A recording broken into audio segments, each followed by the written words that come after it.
Let's see. Right. Join. Hi, welcome. Go live. Oh, Hey. Oh, there you are. It worked. It worked. Look at you. Don't you love it when technology works? It's just Especially during Mercury retrograde. no. When does Mercury go direct anyway? 14th. So what's today? The 12th. 2 days it goes direct. I can't wait. But let's not forget there's the shadow to Mercury.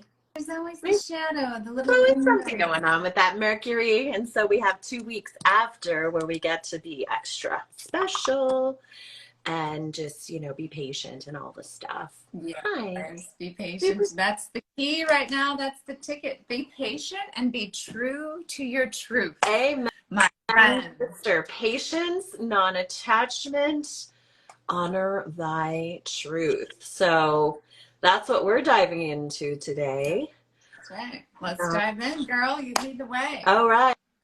Let's see. Well, let's take a moment just to kind of breathe in and arrive here because that's what I need. Yeah, so we've been talking a lot about the seasons, a lot about what is required in letting go and the winter when we go through the dark night of the soul and when we go through the complete, you can't have the resurrection, the remembrance and rebirth without that expression of death.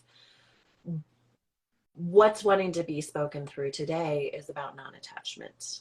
And my guides have been saying to me for a good, I don't know, seems like a decade, I'll just say, because it makes it easy because time is such a weird thing, to attach to nothing and allow for everything. Attach to nothing, allow for everything. And it's become almost like my mantra, I would say. And every time I start to attach, my being says, attach to nothing, allow for everything. And I'm like, okay, what does that mean? But as we move through this dimension shift, this lightening of density, it starts to make more and more sense. So I'd love to know what it means to you. What it means to me is that in this third dimensionality we've been living in, it's the premise of it is separation. Separation from self, from God's self, from each other. We forget that we are infinitely connected to all things through space, time, veils, all the illusion. Like we are connected to all things, yet we've forgotten. So I'm getting to witness how much I attach to people, places, things, thoughts, beliefs, emotions, because I perceive or believe that there's security within it. And I believe what we're being invited into is to understand, and I know I've spoken to this in other lives we've done, but that there's only 3 points of connection. That's self to self, womb, self to higher self, and self to source itself. And so everything outside of that's getting rocked. And we talked about that in terms of letting go. What we get to talk about today is how do we be in presence to people, places, things, and yet not attached to them? How do we stay in love and congruence, yet not in that? And there's that moment when it turns where you're like observing it, and then it turns into like, what if I don't have it? And what if? And we start to panic in that. So let's talk about that. Let's talk about that. Yeah. Let's talk about that. So there's this thing that happens, I think, when especially attachment within intimate relationships and love, right? That's kind of up for a lot of people on the planet right now, especially a lot of women. Definitely up for you and I. And so, there's this shift that happens when you're seeing someone, you're getting interested, you're getting involved with them. You kind of go from this universal love, like, oh, I love you, you're a wonderful person, I love you, just like you love the person in your community, like, and the person at the grocery store. Love. Like, I just love you to exist. Yeah, there's that universal love, and then it shifts down into the emotional love, where it's like, oh, I have a room for you right here in my heart. Would you like to come on into my heart hotel? Because I got a suite for you. Heart. And so I like that. Yeah, so when we shift into that emotional love, that's when we've got to watch our attachment style, right? How are we attaching? And what is it about that person? Because still if they're a new relationship, you're still getting to know them. So at this point, they're who you want them to be, right? And so it's something inside of you that you're glomming onto, that you're attaching to, that you want to keep and have, something that might be missing inside of you that you see inside of them, that you really feel like, if I have that outside of myself in them, I will be complete. And you know an external projection of something you desire internally is what you're saying. yes, exactly. And there's something that is brewing for me right now, which is like, you know, we're heading into fall here in Northern America. And it's this thing about surrender. It's this thing about letting go, like the allowing, the surrendering, the attached to nothing, allow for everything. That is pure surrender. And love, when it's in its purest state, it's unconditional. And when it's not in a pure state, it's conditional. It's, I love you if you be this way, or you do this thing for me, or you give me that, or I give you this, or you allow me to give you this or that, right? If you create the space for me in your life, then I love you. So there's all these like layers of love. We've got universal love, we've got the emotional love, then we've got the unconditional love and the conditional love. You know, love, yeah, that I'll be better for having. Love. Exactly. Yeah. So how do we navigate that? How do we discern in each moment? You know, small intestine paired together with the heart. Small intestine's all about discernment. It's pure or it's impure. It's good for me or it's not good for me. So how do we use our gut to discern pure from impure in our navigation of this attaching?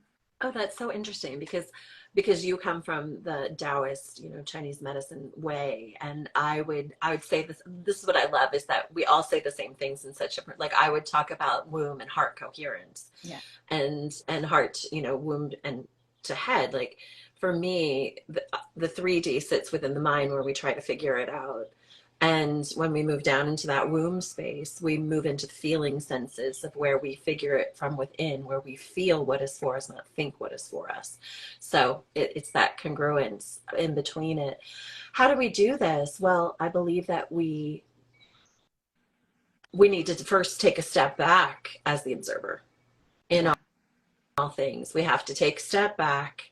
This is part of our ascension, is we have to become so sourced in being the observer without attaching to, we can feel it all, but the mind wants to attach. I'll be better if I have that, and this will change, and have that, and then I can do this, and then I can be this. And we have this whole story that's written based on the attachments of the mind. If we move into the gut, we can stay in that neutral zone of love that is unconditional, unattached love. Like, I love you because you exist.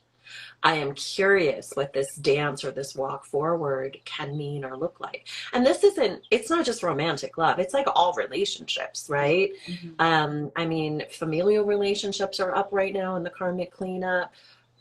All of our relationships are up, especially, you know, as Venus was retrograde and now it's moving direct, or has moved direct, but it's like everything's up for review. And so this non-attachment, we have to first step back and be the observer.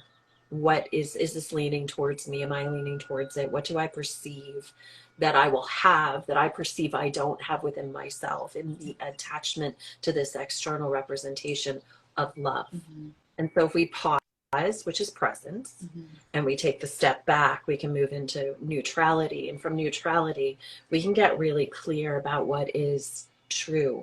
And then we could perhaps hook into that truth and that desire of what it is, where that lives inside of us.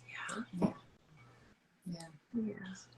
This shit is not easy. No, it's not. Like, that all sounds great, but then it's like, yeah, it's like, it's hard. The best thing you can do, though, is you drop out of your head and into your heart.